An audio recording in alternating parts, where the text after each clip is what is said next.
William Millen here for GetMoreSports.com, and if you've been following college basketball at all this year, and of course you have, you've known that there's one team that has risen up the ranks as quick as anybody, who might still be underrated and not getting quite the credit that they deserve.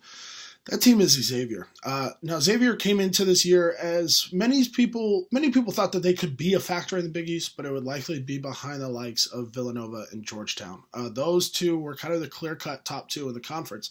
But Xavier has proven that they probably, at this point, are actually the favorite. They smacked around Cincinnati for a half of basketball, and that's one of the most physical rivalries in the country. And they showed up to it against a program that is noted for their physicality and toughness. Xavier doesn't just win by breaking out and scoring a bunch of points. They've got 6 guys in double figures, so they certainly can score. But they can do so much more than that if given the opportunity and if asked to do so by an opponent. And Cincinnati certainly did, and Xavier answered the call.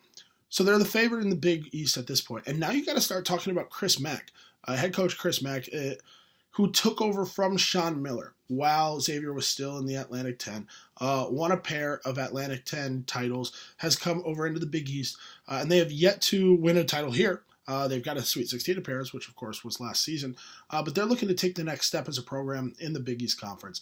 And Chris Mack, in doing so, in bringing this team here with recruiting efforts, obviously Trayvon Blewett was a huge land for them. Mack is firmly in the discussion for any Coach of the Year awards. Probably right now he's the runaway Big East Coach of the Year.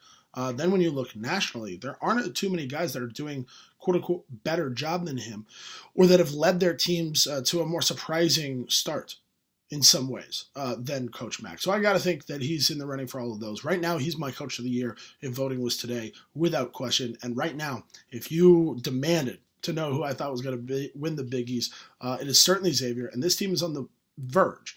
I don't know if they're quite there yet, but they're on the verge of becoming a national title contender as well.